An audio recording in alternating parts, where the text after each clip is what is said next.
berkenan menitipkan nikmat sehat dan panjang umur kepada kita. Oleh sebab itu, sepantasnya dan sepatutnya kita sama-sama untuk memanjatkan puji dan syukur kehadirat Allah Subhanahu wa taala.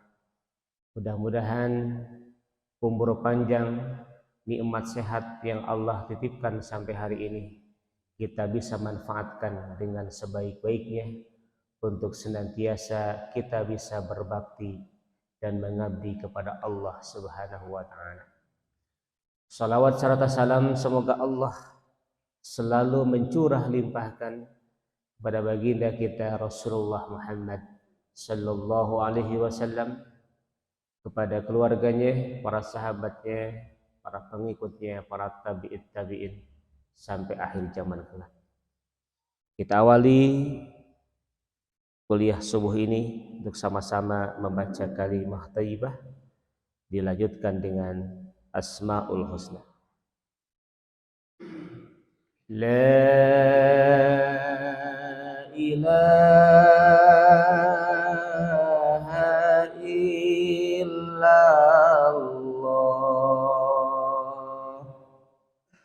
la mawjuda illallah, la ilaha illallah,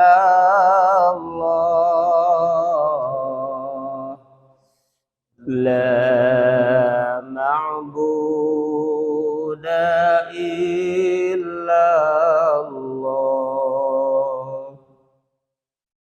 la ilaha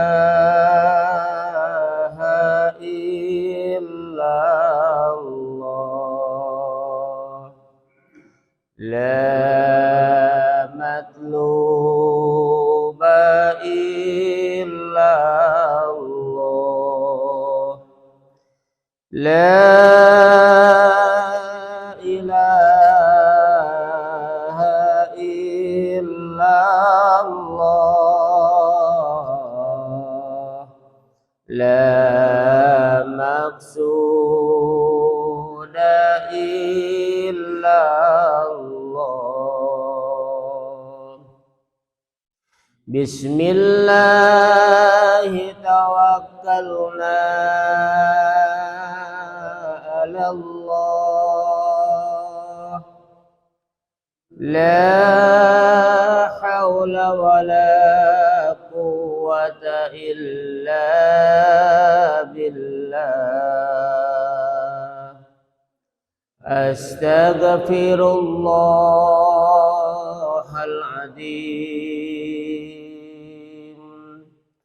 astaghfirullahal azim, astaghfirullahal azim wa atubu ilaihi. Ya Allah, ya Rahman, ya Rahim, ya Malik, ya Quddus, ya Salam, ya Mu'min, ya Muhaimin, ya Aziz, ya Jabbar, ya Mutakabbir, ya Khaliq, ya Bari, ya Musawwir, ya Ghaffar, ya Qahar, ya Wahhab, ya Razzaq, ya Fattah, ya Alim, ya Khabid, ya Basit, ya Khafid, ya Rafi, ya Mu'iz, ya Mudil, ya Sami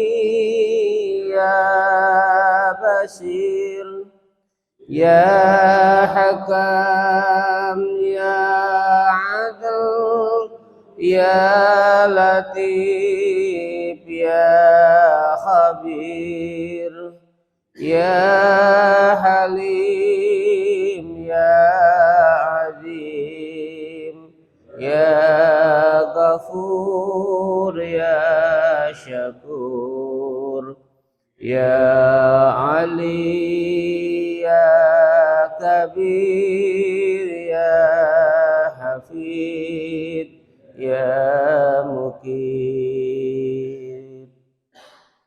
ya Hasib ya Jalil ya Karim ya Raqib ya Mujib ya Wasi ya Hakim ya Wadud ya Sabur ya Allah ya Allah ya Allah ya Allah ya Allah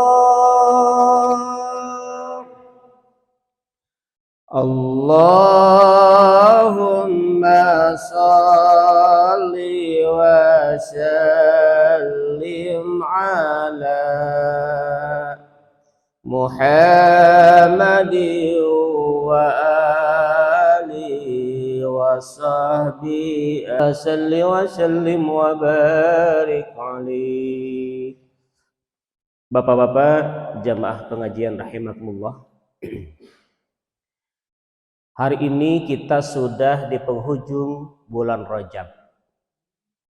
Hari kemarin sudah menginjak tepatnya 27 Rajab 1444 Hijriah. Izinkan di kultum kesempatan pagi hari ini saya menyampaikan sedikit sejarah singkat tentang peristiwa Isra dan Mi'raj Nabi Muhammad sallallahu alaihi wasallam yang terdapat dalam kitab Dardir atau istilahnya santri menyebutkan dengan kitab Bainama. Kitab ini dikarang oleh Syekh Najmuddin Al-Ghaitsi. Hadirin rahimakumullah, peristiwa Isra dan Mi'raj Nabi Muhammad sallallahu alaihi wasallam terjadi pada tahun 621 Masehi.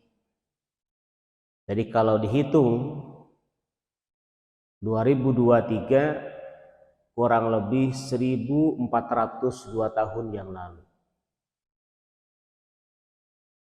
Dan peristiwa Isra Mi'raj ini terjadi pada tahun ke-10 setelah kenabian Rasulullah Muhammad SAW, dan menurut para ulama terjadi pada malam Jumat tanggal 27 Rajab. Hadirin rahimakumullah, dalam kitab Dardir ini dijelaskan di sore hari ketika Rasulullah sedang berada di rumahnya bersama dua sahabat tercinta, yaitu Hamzah dan Abu Ja'far. Sedang berdialog, tiba-tiba kedatangan dua malaikat, yaitu malaikat Jibril dan malaikat Mikail.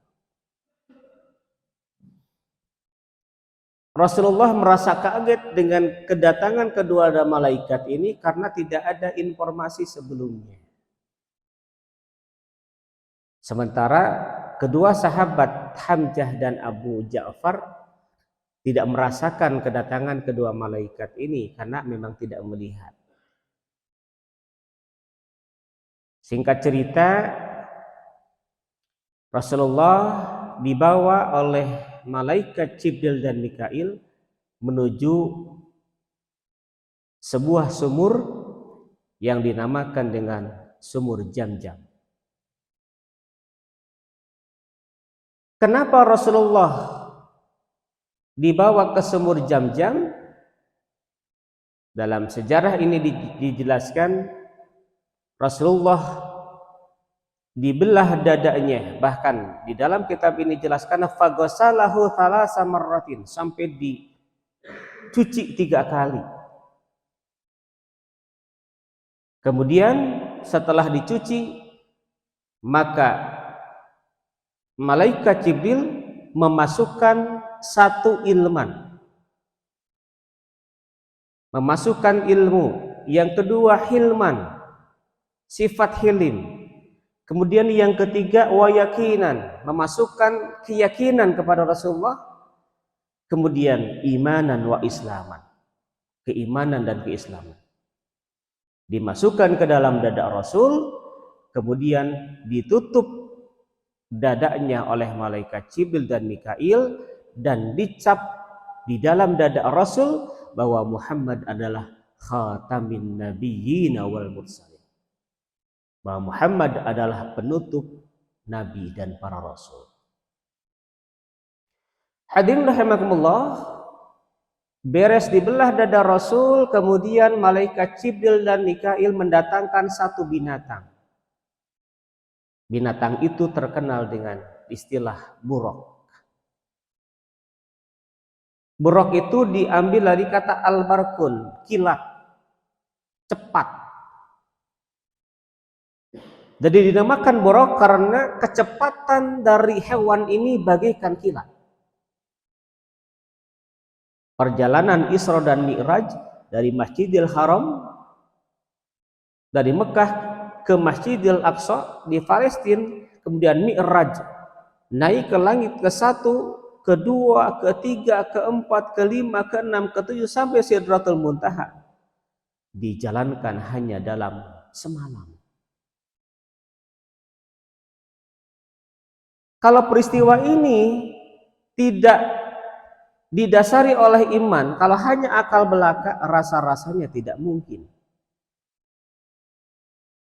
Karena perjalanan dari Masjidil Haram ke Masjidil Aqsa adalah ribuan kilo. Kemudian bagaimana Rasul Mi'raj sampai ke Sidratul Muntaha dalam semalam? Kalau kita memandangnya dengan akal belaka tapi tanpa keimanan, sulit rasanya kita untuk percaya.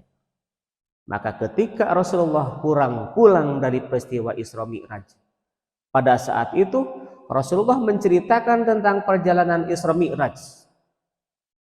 Mereka banyak yang tidak percaya. Salah satu pertama yang mempercayai peristiwa Isra Mi'raj adalah Abu Bakar As-Siddiq. Sehingga beliau diberikan gelar As-Siddiq. Salah satunya adalah yang mempercayai atau membenarkan terjadinya peristiwa Isra dan Mi'raj. Kalau berbicara logika tidak akan mungkin, tapi berbicara keimanan mungkin. Contoh, kalau ada semut, semut dari Permata Biru ke Jakarta, jalan kaki, kita tidak akan percaya. Akal kita tidak akan percaya bahwa semut ini dalam 3 jam nyampe ke Jakarta. Tapi kalau semut ini nempel di mobil yang kita bawa, tidak ada yang tidak mustahil. Maka semut ini dari Permata Biru ke Jakarta bisa ditempuh dalam 3 jam perjalanan.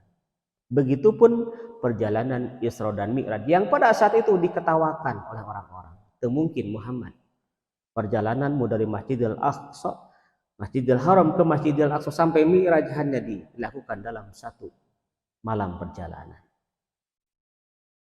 Tidak ada yang tidak mungkin bagi Allah. Hadirin rahimakumullah. Kemudian didatangkan 1 binatang. Buraq itu kalau dulu saya masih ingat ketika waktu kecil ada gambar poster ditempel di rumah-rumah. Kepalanya itu perempuan. Kepalanya perempuan, kemudian ke belakangnya hewan yang disebut dengan himar. atau keledai atau mungkin juga kuda, bentuknya seperti kuda. Bagaimana Rasulullah digambarkan menunggangi hewan itu, dan ini adalah settingan orang-orang Yahudi bahwa Rasulullah adalah nabi yang sangat gemar terhadap perempuan. Nah, lalu apa itu buraq? Silahkan bapak-bapak bisa lihat di dalam kitab Dardir atau kitab Bainama, dijelaskan oleh Imam Najmuddin Al-Ghaitsi bahwa buraq adalah dabatun abyadun tawilun fawqal himari dunal biqal.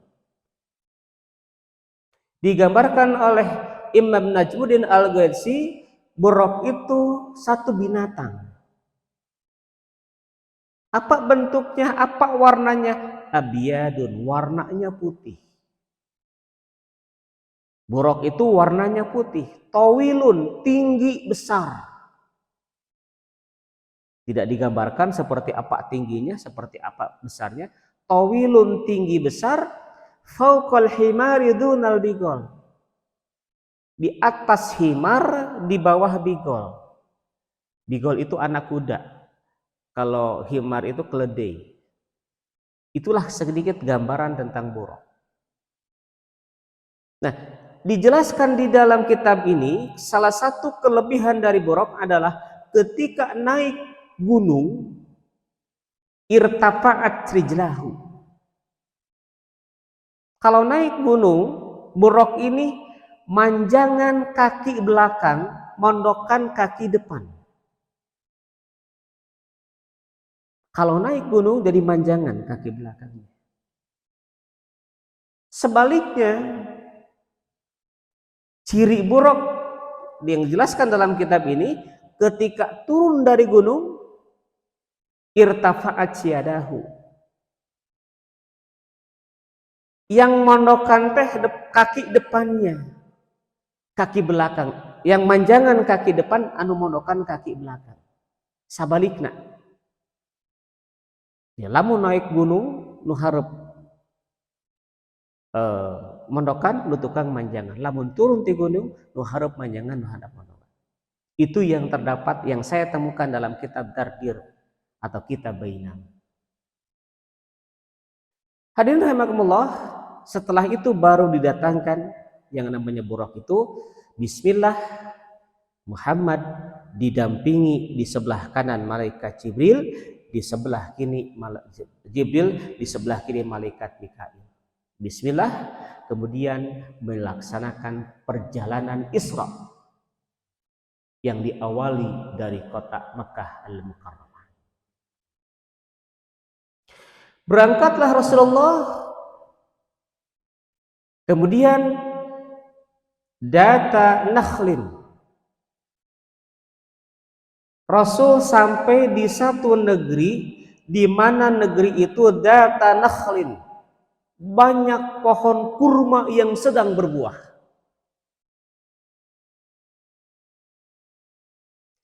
Kemudian malaikat Jibril mengatakan, ya Muhammad, unzul fasalli hahuna. Muhammad, istirahat dulu. Kok turun dari buraq? Kau laksanakan sholat 2 rakaat di tempat ini. Atas perintah malaikat Jibril itu, kemudian Muhammad turun, kemudian sholat 2 rakaat. Melanjutkan perjalanan, di tengah perjalanan ditanya oleh malaikat Jibril, ya Muhammad, atadri aina sholaita? Muhammad, tahukah kamu di mana tadi kamu sholat?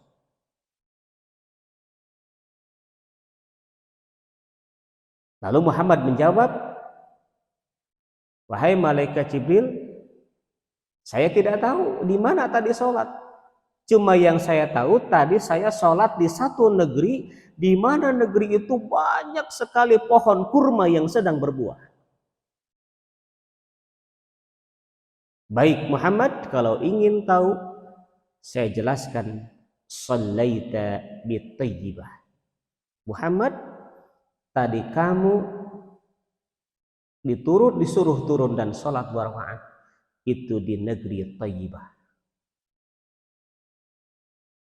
Apa negeri Thayyibah? Negeri Thayyibah adalah negeri yang subur, yang makmur, negeri yang sangat baik, dan itulah kota Madinatul Munawwarah. Di mana Madinah Munawwarah adalah tujuan hijrahnya Rasulullah pada saat itu dari Mekah ke Madinah. Dalam perjalanan selanjutnya, ternyata Muhammad kembali diperintahkan oleh malaikat Jibril, ya Muhammad unzil fasalli hahuna.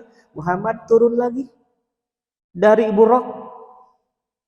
Fasalli hahuna, kamu sholat lagi di sini. Rasul untuk yang kedua kalinya turun dari Buraqnya, kemudian sholat 2 rakaat. Setelah sholat, kemudian berangkat lagi, ditanya lagi dengan pertanyaan yang sama. Ya Muhammad, atadri aina sholaita? Muhammad, tahukah kamu di mana tadi kamu sholat untuk yang kedua kalinya? La. Malaikat Jibril, saya tidak tahu. Kemudian dijelaskan untuk yang kedua kalinya, wahai Muhammad, sholaita di Madyan. Kamu tadi sholat di negeri Madyan. Apa negeri Madyan itu? Negeri Madyan adalah satu negara di mana pada saat itu Nabi Musa alaihissalam berlindung di negeri Madyan ketika dikejar-kejar oleh Raja Fir'aun laknatullah. Berangkat untuk yang ketiga kalinya, disuruh juga turun dari Buraqnya, fasalli hahuna, kemudian sholat 2 rakaat. Ditanya ulang untuk yang ketiga kalinya, atadri aina sholaita? Jawabannya sama, saya tidak tahu ya Jibril. Untuk yang ketiga kalinya, sholaita bituri Sinin. Engkau sholat di Bukit Tursina. Apa itu Bukit Tursina? Bukit Tursina adalah bukit di mana Nabi Musa alaihissalam pada saat itu berkomunikasi dengan Allah, menerima wahyu dari Allah. Allah Subhanahu wa taala langsung berkomunikasi dengan Nabi Musa sebagaimana dijelaskan dalam surat An-Nisa, wa kallamallahu Musa taklima. Kemudian yang keempat kalinya diperintahkan yang sama, dan Rasulullah juga tidak bisa menjawab apa yang ditanya oleh malaikat Jibril, di mana kau salat? Yang terakhir, di Baitil Lahmin. Wahai Muhammad, engkau salat di Bethlehem, yaitu di negeri Syam, di mana negeri Bethlehem itu adalah tempat dilahirkannya Nabi Isa alaihissalam. Hadirin rahimakumullah,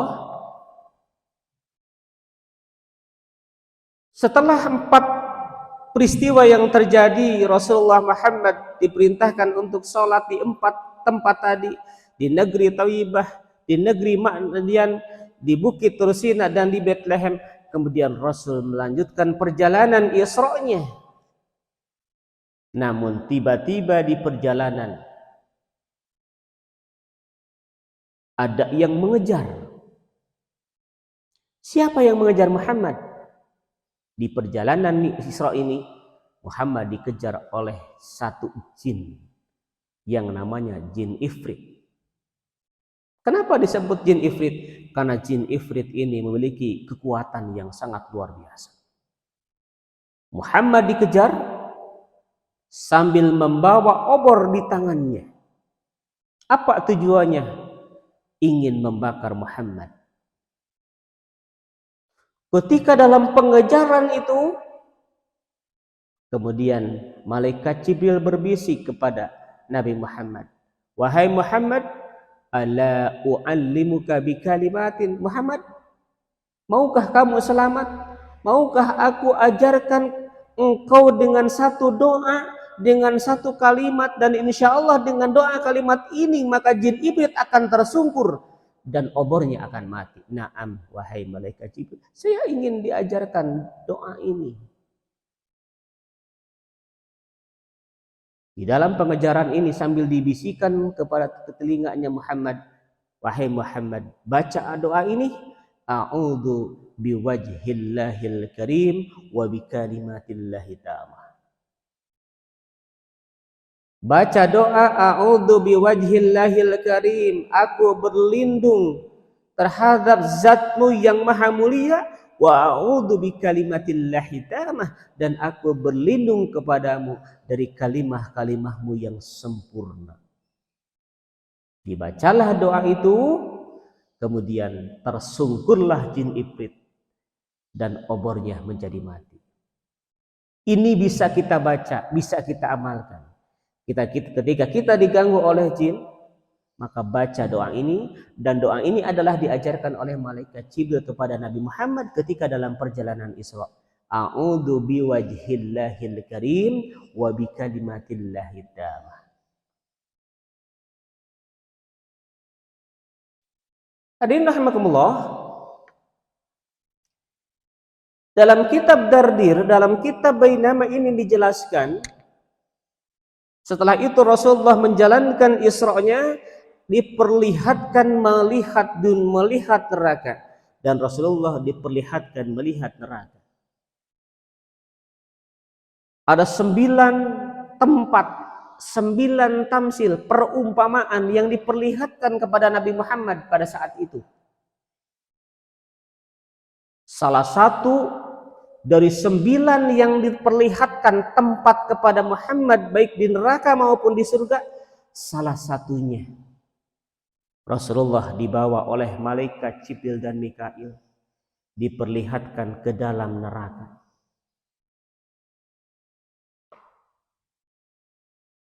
Apa yang diperlihatkan oleh malaikat Jibril dibawa ke dalam neraka? Di dalam kitab itu dijelaskan, turdohu ru'usuhum.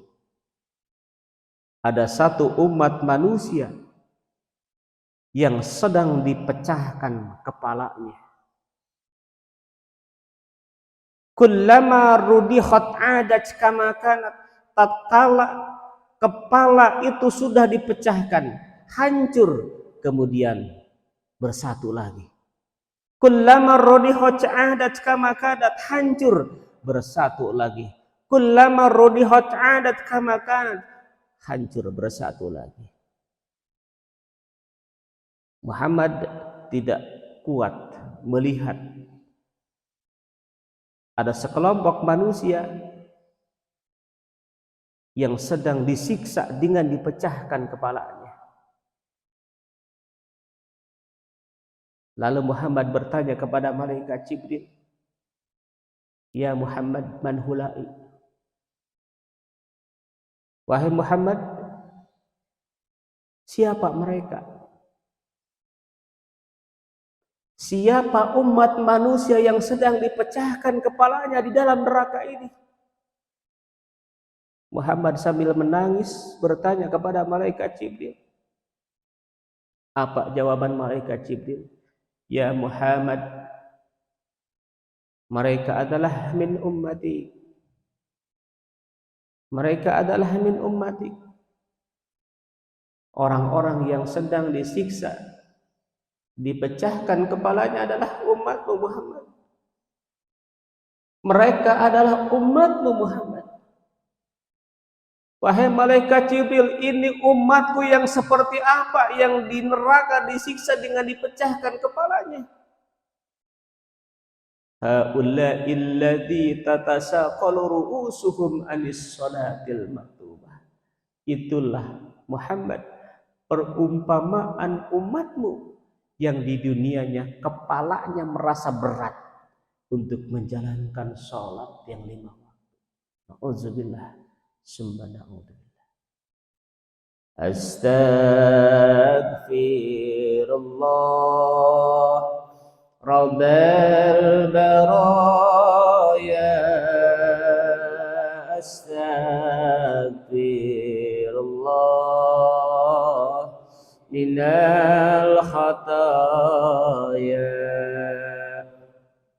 Astaghfirullah Rabbal baraya Astaghfirullah minal khataya Astaghfirullah Rabbal baraya Astaghfirullah minal khataya Rabbi jidni ilman nafi'an wa wafiqni amalan maqbulan wa wahabli rizqan wasi'an wa tub alaina taubatan nasuha wa tub alaina taubatan nasuha. Lalu setelah perjalanan Isra, Rasulullah menjalankan dengan perjalanan Mi'rajnya menuju langit. Di langit yang pertama yang disebut dengan Babul Hafadah, Muhammad didampingi malaikat Jibril dan Mikail bertemu dengan bapaknya seluruh umat manusia, bertemu dengan Nabi Adam alaihissalam. Kemudian Nabi Adam berkomunikasi dan terakhir menyampaikan salam kebaikan dan keselamatan untuk Muhammad dan umatnya. Kemudian naik ke langit kedua bertemu dengan Nabi Isa dan Nabi Yahya alaihissalam. Kemudian terjadi komunikasi dan diakhiri dengan doa untuk keselamatan dan kebaikan untuk Muhammad dan umatnya. Naik ke langit ketiga bertemu dengan Nabi Yusuf alaihissalam. Nabi Yusuf juga berkomunikasi dan menyampaikan doa yang sama seperti yang disampaikan oleh Nabi Adam, Nabi Isa dan Nabi Yahya. Bahkan dijelaskan dalam keterangan ini, Nabi Yusuf memberikan sebagian ketampanannya kepada Rasulullah Muhammad sallallahu alaihi wasallam. Naik lanjut keempat bertemu dengan Nabi Idris alaihissalam, menyampaikan doa yang sama, berkomunikasi. Kemudian naik ke langit yang kelima bertemu dengan Nabi Harun alaihissalam, menyampaikan doa kebaikan dan keselamatan dan untuk Nabi Muhammad dan umatnya. Kemudian naik ke langit keenam bertemu dengan Nabi Musa alaihissalam, dan yang terakhir di langit ketujuh Nabi Muhammad bertemu dengan Khalilullah Nabi Ibrahim, kekasih Allah alaihissalam. Setelah itu baru Muhammad berada di tingkat langit yang paling tinggi, yang dinamakan tempat yang paling tinggi. Di atas tempat itu adalah Sidratul Muntaha.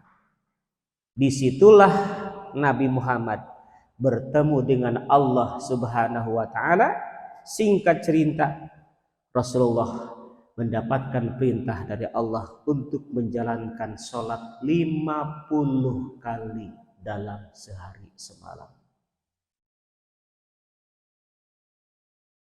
Kemudian setelah menerima perintah itu, turunlah Muhammad dari Sidratul Muntaha menemui Nabi Adam, bertemu dengan Nabi Isa, Nabi Yahya, dengan Nabi Yusuf, dengan Nabi Idris, dengan Nabi Harun, dengan Nabi Musa, dengan Nabi Ibrahim.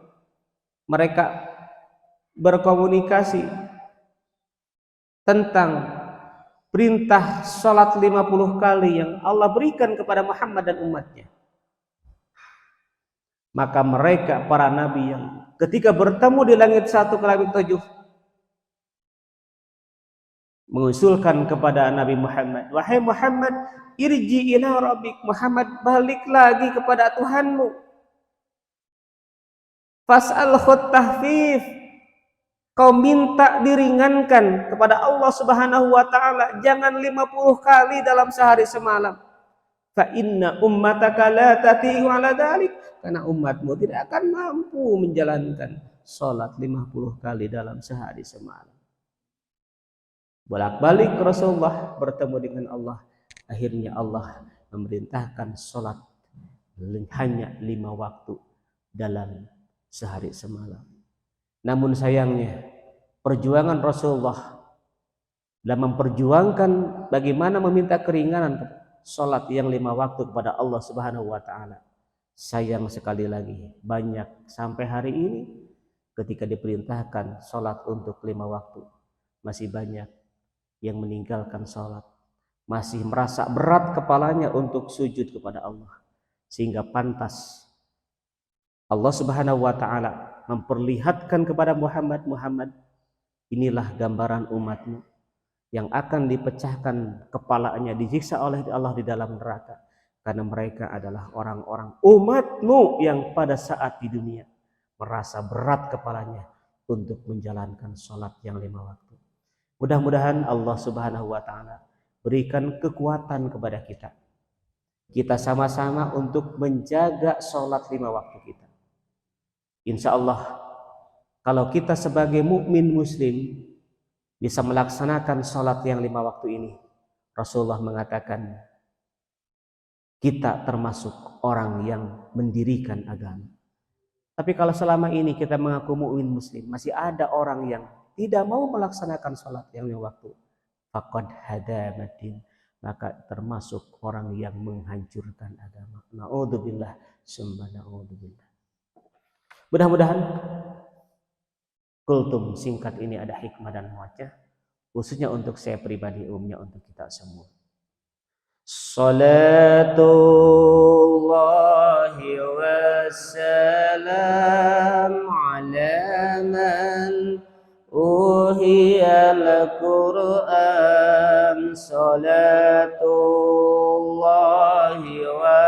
wassalam ala man uhiyal Qur'an wa ahli dil kiram wa sahbihi dawil Qur'an wa ahli baitil kiram wa sahbihi dawil Qur'an. Salatullahi wassalam ala man uhiyal Qur'an. Salatullahi wassalam ala man uhiyal Qur'an wa ahli baitihil kiram wa sahbihi dawil Qur'an wa ahli baitil kiram wa sahbihi dawil Qur'an. Salatu wassalam ala man uhiyal Qur'an. Salatu Allahi wassalam ala man uhiyal Qur'an wa ahli baitihil kiram wa sahbihi dawil Qur'an wa ahli baitil kiram wasabi idawil Qur'an. Allahumma salli wa sallim wa barik alaihi. Terima kasih atas perhatiannya. Mohon maaf atas segala kekurangannya. Nasrum minallah wa fathun qarib wa basyiril mu'minin. Billahi taufiq wal hidayah. Assalamualaikum warahmatullahi wabarakatuh.